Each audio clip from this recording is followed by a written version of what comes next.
Chief Meteorologist Bill Mack. We have had a tornado warning issued for the southwestern part of our viewing area. We are looking at a storm that has been coming through parts of Taylor County and is now working its way into the western part of Casey County. So the storm, you've got Campbellsville back here. Let's go ahead and even back this out a little bit for you. And as we do so, you're going to take some of those little towns off there to give you an idea of where this storm is. It's between Campbellsville and Liberty. It's clipping the northern part of Adair County. It is destined for the western part of Casey County. The warning itself does not quite reach Liberty at this point. The storm motion is about 30 miles an hour. With this, we have indeed been seeing rotation going on with this storm, and that rotation has tightened up a little bit here. In fact, as we are coming in for you, you see the reds and the greens next to each other, and that all the red background you see is the tornado watch that's already in place. So at this point, we are between Feathersburg, Casey Creek, and now getting toward Clementsville. And Clementsville is you're getting into Casey County at that point. It's at that point where we have been seeing some of that rotation taking place. So for folks that are in this warning, and it's a tornado warning for Taylor, Northern Adair, Casey County until 8:30. So for folks in that area, what we advise you to do, it's very simple. We always have talked about the method. We now call it Sea Duck. And with that, it is a way for you to stay safe in case of the storm, and it's simple. First thing, the first C is close all the interior doors. That's your hallway doors, your bathroom doors, your closet doors. Close them all inside the house there. What you're trying to do is compartmentalize your house. If the worst is happening and the tornado is bearing down on you, you don't want your house to be one big room essentially where the tornado can come in and do catastrophic damage. By compartmentalizing, you lessen the chance for that catastrophic damage. You want to be downstairs, lowest level you have. If your house has a basement, you go to the basement. Otherwise, it's just the ground floor. Get under something big, heavy, and sturdy, something that can protect you from flying debris. We are talking about getting under a desk or a table, a bed, getting inside a bathtub or under a staircase. These are ways you can protect yourself if your home is hit and debris is flying. You want to be in the center part of your house. Use the walls of your house as layers of protection. You don't want to be on an exterior wall where you have the windows, which leads us to the K. Keep away from those windows and doors, sources of flying glass. What you also can do is keep a bike helmet nearby if you can. That protects your head. All of these things will help you stay safe in the event of, again, a worst case scenario. So again, the storm is not too far from Feathersburg at this point. The BTI number, that's the tornado index, is fairly low. This had a couple of radar scans where it tried to tighten up a little bit, and that's the reason why the warning was issued. That warning again is for Taylor, for Casey, in the northern part of Adair County, and that's going to be in effect until 8:30. So again, we'll put a radar display on for you to give you an idea where this storm is. It is actually passing south of Feathersburg. Nifley, Casey Creek, and then over toward Barnett Springs would be more in the path of this storm at this point. Again, it's hitting a lot of small communities. Clementsville, there again, we just updated that for you. The arrow is just updated, so the storm just about over Clementsville. That is your tornado warning until 8:30 p.m. With this storm, again, it's been a severe thunderstorm as it came through Taylor County. It was a radar image, a couple of them that they began to see some tightening up. So you see the reds and the greens next to each other. That's an indication that that storm indeed has the potential to be tornadic. In fact, we go ahead and put a track on that for you and talk about that storm near Liberty in about 15 minutes, although the warning does not yet extend to Liberty. Again, that tornado index remains low. The shear on the storm, it's a decent amount of shear that it has been showing, but again, most of that now is toward Casey Creek and Clementsville. The extreme amounts of shear that we were seeing earlier, those have indeed gone by the wayside. So this storm itself is not, it's not a classic supercell in the sense that we were seeing like the powerful storm that went through Nashville last week. This is not that caliber of storm, but it does have at least some degree of rotation to it. In fact, we are able to show you here, we've got going toward the radar site up that way, going away from the radar site that way. That's your counterclockwise spin. Right now, that is very close to Clementsville. So for you folks out there in the western part of Casey County, this is still west of Liberty. You are indeed looking at the possibility of that storm being nearby. This is moving to the east at around 40 miles an hour. And for folks out there, again, you've got the lightning and thunder going on. You've got the strong winds. But for folks there, especially now toward Clementsville, Creston, you guys would be one of the next ones in line as well. You are in the path of this storm, and that is indeed what we're looking at with that. And for folks there around Clementsville, you should be in your shelters right now. That shelter, again, we were talking about that just a second ago. We'll come in a little closer here for you and give you an idea of some of the roads that we are talking about here, which are in very small little fonts here, but very close to Clementsville. So That's a Red Hill Road that you're looking at there. Ewing Ridge Road, a couple of the places that might be impacted by that. But again, the storm close to Clementsville, moving on toward Creston. You folks need to be in shelter now. You can see the edge. See that flashing red right there? That is the edge of the tornado warning. So it is still a few miles away from Liberty. In fact, what we're looking at that as being, well, about a mile and a half from Liberty. So, okay, Liberty, it's close enough. That means you folks in Liberty, the 127, use 127 here as your rough boundary. So from there to the west is where you guys need to be in your shelters from this storm at this point. And again, it is a tornado warning that we are talking about. That tornado warning is in effect until 8:30. And again, for the western part of Casey County. When you're looking at the velocity displays, again, that helps us pinpoint where it is. You've got the rotation very close to Clementsville, although it's beginning to broaden out some. So this storm may have pulsed briefly, might have had a quick little spin to it, but again, this does not look like it's going to be a long tracked type tornado. In fact, when we go to the storm relative display, your image is showing winds of going about the same direction. So again, this is not a big storm like what went through Nashville, but it is a storm that has the potential for severe weather. And so again, Clementsville, Creston, Reber out there, that is where this storm is headed, and it's going to be heading on that road up toward Liberty at this point as it moves east at around 45 miles an hour. For this storm, you are talking about the impacts being predominantly wind damage. The possibility of a little spinning wind from that is certainly not out of the question.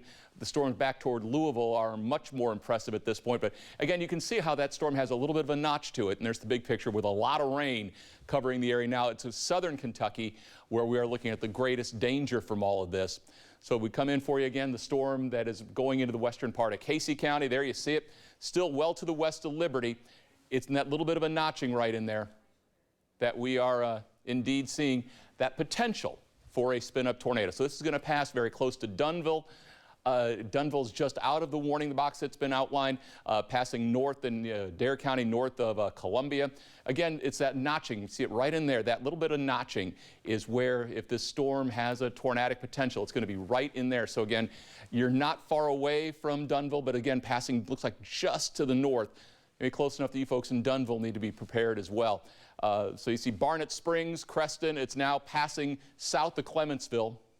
And it looks like it has more of a little bit of a right turn to it, and that's what we've been seeing over the last few minutes with this cell. As it turns a little more right, that indicates that, again, there is some shear, there is some rotation taking place, and a storm that we do continue to monitor. So now, again, we're beginning to see a little more shear showing up there by Barnett Springs, north of Pellyton, south of Creston. Moving off to the east, that's just about that line right there. That's the Casey-Adair County line as the storm is now headed more toward Evans Ford at this point. So for you folks in the path, we'll go ahead and show you that the shear is not particularly strong. Well, it is showing up a little bit stronger at this point. So we're seeing that red showing up. So again, that's the potential where this storm is. The radar display, again, indicating the notching there for you. That notching is where there's an inflow going into the storm. Then it catches the rear flank downdraft there. And so a lot of wind certainly going on. There's a little bit of a lull in the rain. And that's, again, where if the storm is tornadic, where it might end up being. And that road is going to be, I need a bigger monitor over here. That's Spruce Pine Road. Spruce Pine Road. Sometimes the eyes do work. And where you're seeing that pink showing up, that's likely going to be some hail with that storm moving in on Reber. So that's not the tornadic part of the storm, but the tornadic part of the storm is not far away. Let's go ahead and back this out a little bit for you. And as we do that, again, just to give you a little perspective on all this, you see Liberty. So the storm itself now looks to be passing, will be a little south of Liberty at this point. It is headed toward 127 there in Casey County. For you folks in Taylor County, storm's done with you. So you had the storm go through. It's now pushing on off to the east. So your threat is over. It's the northern part of Adair County, the western part of Casey County. And it actually looks like this storm is moving a little south of where the warning is. And so with that in mind, even though you got the polygon there, it looks like this storm has turned a little bit south of where that polygon was. In fact, it definitely is.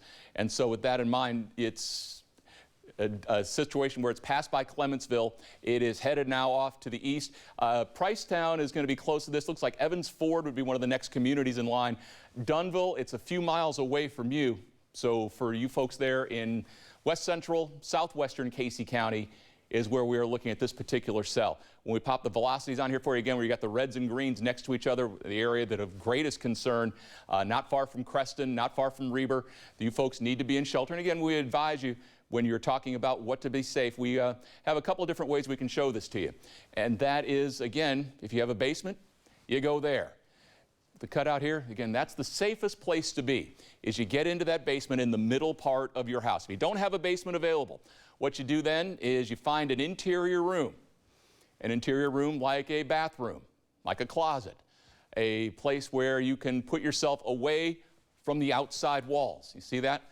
And that is, again, your safest part of the structure at that point. You've got these walls here to act as layers of protection for you. The other thing to keep in mind, you see these little closets here? You close all those doors inside the house. By doing that, again, you compartmentalize everything. So if the wall outside is collapsing, it doesn't have a chance to go all the way through the house and cause catastrophic damage. If you can close the doors, you might be able to limit the damage to just a small part of the house and keep your area safe. That is the thinking behind all this. And again, that was some new research that we found out about a couple of years ago, and something we have been advising you for over the last few years. So again, you're looking at the rotation potential from this storm that is not far from Creston, not far from Reber, and again, Evans Ford would be one of the next towns in line. That storm, again, moving to the east at around 40 miles an hour. I'll put the radar back on here for you so you get an idea, a little more traditional look than what we're showing you here. Doing a little meteorology on the fly here. That, again, we got the tornado warning that is in effect until 8:30. So again, there's your radar display. The storm is working its way to the east, passing now a little south of Reber. It's in that inflow notch right there. Again, where the greatest potential would be from this if it is a tornadic storm. So it really has moved south of where the tornado warning is polygoned at this point. That's again from the folks at the Weather Service. So again, with that warning until 8:30, it is a situation we have to continue to talk about. Creston, it's raining hard. Reber, it's raining hard. Pricetown, it's raining hard. But this storm is well south of, say, Liberty. So again, this is passing south, moving on toward the 127 corridor at this point. For you folks there, again, you need to be in your shelters. And with the storm, again, it is a tornadic storm that we are talking about here. And that tornadic storm, at least potentially from the Weather Service, is in effect until the tornado watch is until 1 a.m. And that's for areas now of Casey County and a bunch of other places across southern Kentucky. So we'll bring you back to the kind of the big view, put everything back in perspective. If you are north of Highway 52, it's just rain. It's just thunderstorms at this point. Southern part of Kentucky to about I-75, the atmosphere is still primed for the potential for storms that will have shear to them, that there is that chance for a rotation out of these storms. These cells are moving out of that environment, and as they come through, the chance for them to at least take on some brief supercell characteristics does remain. So the storm that we continue to watch here, and again, you see how it's really moved south of the tornado warning. Jill, anything else they're saying about this? We have a report of half-inch hail in Glasgow. Okay, well, that's back well to the west. Well west, but other than that, you know, they're just continuing to monitor the potential for rotation there. Okay. As we've watched this storm over the last half hour or so, you see how it came across Taylor County. It worked its way. You saw the little rotation that was showing up there, that little cone, as it came now into Casey County. The storm does look to be weakening as it heads off to the east. So again, this is moving a little quicker also than the storm was earlier. So it was a 30 mile per hour initially. This thing looks like it's got a little more clip to it, and again, more of a southern bend instead of just being from the due east. Storm relative velocity, there's not much rotation there. Regular velocity, again, there's not much that we're seeing. There's a little green showing up right in there, and again, with the red background, kind of gets blended in. We're showing that's well north of where the inflow would be from that. So anything would be around Red Hill Road toward Reber, but again, it might be a little bit south of it at this point that we're looking at. So, you know what, with the storm passing south of Liberty, and we're coming up on 20 after 8, I think this storm just briefly did its pulse, and it may have gone ahead and spun itself back down again as it heads into the southern part of Casey County. Again, we're basically out of the warning. So with that in mind, we're going to monitor it back here. We will come back in if we are needed for this storm. But at this point, we're going to send it back to NBC programming. Keep it here on LEX 18. We'll continue to monitor these storms, and if necessary, we'll break into the programming. But hopefully, we may be done with this until, well, 11 o'clock tonight. Stay tuned. Back to NBC. Okay, I'm just gonna. You know, I actually prefer this to the break room.